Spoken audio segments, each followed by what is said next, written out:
إن الحمد لله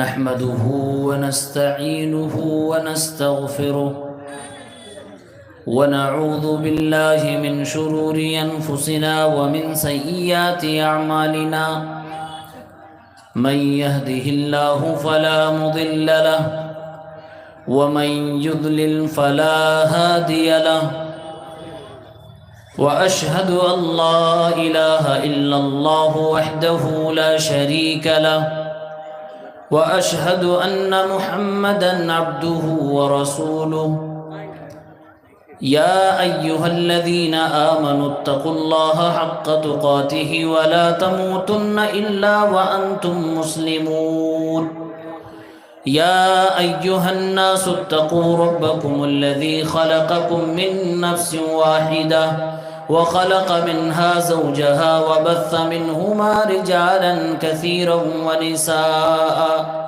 واتقوا الله الذي تساءلون به والأرحام إن الله كان عليكم رقيبا يا أيها الذين آمنوا اتقوا الله وقولوا قولا سديدا يصلح لكم أعمالكم ويغفر لكم ذنوبكم ومن يطع الله ورسوله فقد فاز فوزا عظيما أما بعد فإن خير الحديث كتاب الله وخير الهدي هدي محمد صلى الله عليه وسلم وشر الأمور محدثاتها وكل محدثة بدعة وكل بدعة ضلالة وكل ضلالة في النار أعوذ بالله من الشيطان الرجيم بسم الله الرحمن الرحيم فأين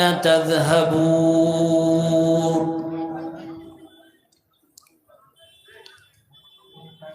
حضرات علماء کرام، اسٹیج پہ تشریف فرما قابل قدر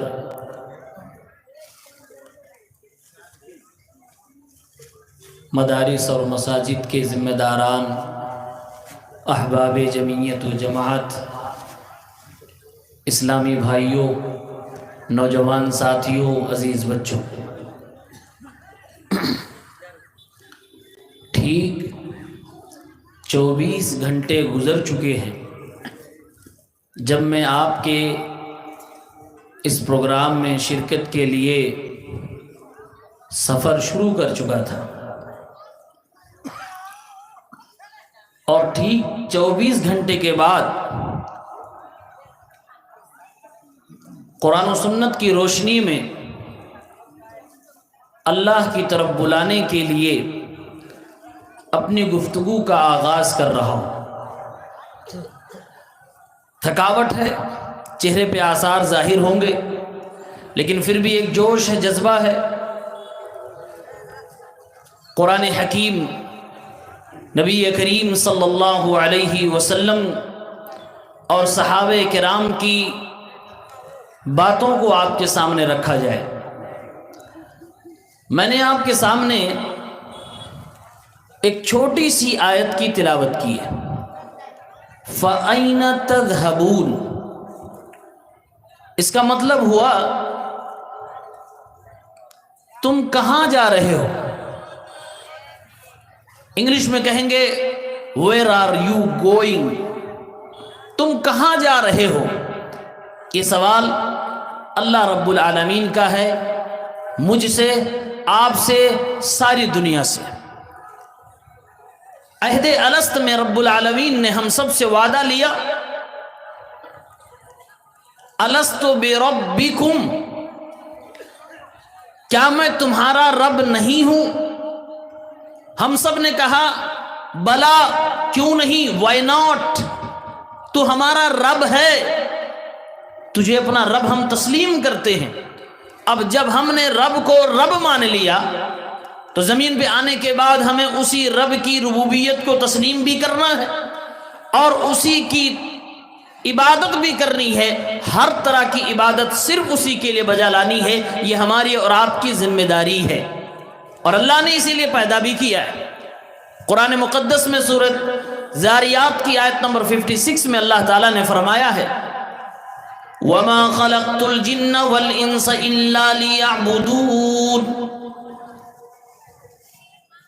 میں نے انسانوں اور جناتوں کو صرف اپنی عبادت کے لیے پیدا فرمایا، میں نے دانوں اور مانوں کو صرف اپنی اپاسنا کے لیے پیدا کیا ہے۔ اللہ تعالیٰ نے صرف اپنی عبادت کے لیے اس دنیا میں ہمیں اور آپ کو پیدا فرمایا ہے۔ ہماری ذمہ داری ہے اس دنیا میں رہتے ہوئے، یہ زندگی گزارتے ہوئے اللہ رب العالمین کی عبادت ہم کرتے رہیں پوری زندگی۔ اور عبادت صرف یہ نہیں ہے کہ نماز پڑھ لی جائے، زکوٰۃ دے دیے جائیں، حج کر لیے جائیں، روزے رکھ لیے جائیں۔ ابن تیمیہ رحمۃ اللہ علیہ عبادت کی تعریف کرتے ہوئے کہتے ہیں عبادت ہر اس قول، فعل، ظاہری اور باطنی چیز کو کہتے ہیں جس سے رب العالمین کو راضی کیا جائے، اس کو عبادت کہا جاتا ہے۔ شریعت کی اصطلاح میں کچھ مخصوص عبادات ہیں، وہ عبادت ہمیں اور آپ کو بجا لانی ہے جو واجبی طور سے اللہ تعالیٰ نے ہمارے اوپر فرض قرار دے دیا ہے۔ اب ایک طرف یہ دیکھیے اللہ تعالیٰ نے فرمایا قرآن کریم کے ذریعے سے کہ اے انسانوں، میں نے تمہیں پیدا کرنے سے پہلے ہی دادا آدم علیہ السلام کی پشت سے نکال کر تم سے عہد نامہ لے لیا ہے، وعدہ لے لیا ہے۔ وعدہ کس بات کا ہے؟ الست بربکم، کیا میں تمہارا رب نہیں ہوں؟ تم سب نے وعدہ بھر بھی لیا ہے، کہہ بھی دیا ہے۔ اب زمین پہ آنے کے بعد تمہاری حقیقت کیا ہے؟ تم اپنے بارے میں بہتر جانتے ہو، اللہ ہم سب سے بہتر جانتا ہے۔ میرے بھائیوں، ساتھیوں، زمین پہ رہنے والوں کی آج حقیقت یہ ہے کہ اکثریت رب العالمین کی عبادت سے دور جا چکی ہے۔ ایسے میں اللہ تعالیٰ ہمیں اور آپ کو آواز دیتا ہے اے میرے بندو، اے میرے بندو، تمہاری تخلیق میری عبادت کے لیے کی گئی تھی، تمہیں تو صرف میری عبادت کرنا تھی، لیکن تم میری عبادت کو چھوڑ کر زندگی کے ہر کام کیے جا رہے ہو، تم میرے طریقے کو چھوڑ کر دوسرے طریقے پہ جا رہے ہو، اس راستے کو چھوڑ کر جو میری طرف آ رہا دوسرے راستے پہ چلے جا رہے ہو۔ فَأَيْنَ تَذْهَبُونَ، تو اے میرے بندو تم کس طرف جا رہے ہو؟ یہ اللہ رب العالمین کا سوال ہے۔ دوسری جگہ اللہ نے فرمایا یا ایھا الانسان ما غرک بربک الکریم، اے انسانوں تمہیں تمہارے کریم رب سے کس نے دھوکے میں ڈال رکھا ہے؟ الذی خلقک فسواک فعدلک فی ای صورت ما شاء رکبک، جس نے تمہیں پیدا فرمایا اور پھر تمہارے جسم کے بہترین ڈھانچے کو بھی بنایا، تمہیں خوبصورت بھی بنایا، اور کیا حسین و جمیل بنایا، کیا تمہارے جسم کا ڈھانچہ اور قالب بنایا ہے۔ یہ رب العالمین نے ہمیں اور آپ کو بیان کرتے ہوئے پوچھ لیا، سوال کر لیا یا ایھا الانسان ما غرک بربک الکریم، کس نے تمہیں بہکا لیا؟ فَأَيْنَ تَذْهَبُونَ، اے میرے بندو تم کہاں جا رہے ہو؟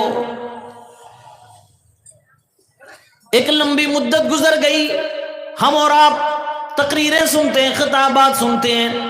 آج ہمارے یہاں کا ماحول یہ ہے کہ زیادہ تر لوگ عبادت سے دور ہیں، اس لیے عبادت کی طرف انہیں بلایا جاتا ہے، لیکن صرف عبادت کی طرف نہیں بلایا جانا چاہیے، ساتھ میں یہ بھی مسلمانوں کو بتانے کی ضرورت ہے کہ عبادت سے محبت کیسے کی جاتی ہے، عبادت میں شوق کیسے پیدا کیا جاتا ہے، عبادت سے لذت کیسے حاصل کی جاتی ہے، عبادت کو اپنا اوڑھنا بچھونا کیسے بنایا جاتا ہے، عبادت کو پوری دنیا میں سب سے زیادہ محبوب شے کیسے بنایا جاتا ہے، یہ چیز بھی بتانے کی ضرورت ہے۔ کچھ ہی دنوں کے بعد رمضان پورے آب و تاب کے ساتھ سائے فگن ہونے والا ہے، آنے والا ہے۔ رمضان میں یہ مسلمان قوم عبادت کرے گی، ہماری ماں اور بہنیں، بیٹیاں اور جوان، لڑکے، بچے، بوڑھے سب عبادت کریں گے۔ اس عبادت سے محبت جب ہمیں ہو جائے گی تو پھر ہم سال بھر کے عبادت گزار ہوں گے، صرف ایک مہینے کے نہیں ہوں گے۔ اللہ کے نبی صلی اللہ علیہ وسلم کی حدیث پاک سنو، ابو داؤد کی روایت ہے، اللہ کے نبی اپنے امتیوں کو جسم کی عبادت سے پہلے دل کی عبادت کی طرف لانا چاہتے تھے۔ اللہ کے نبی نے فرمایا حضرت بلال رضی اللہ تعالیٰ عنہ سے، اے بلال ارحنا بالصلاۃ یا بلال، اے بلال نماز پڑھ کے مجھے تم سکون پہنچاؤ۔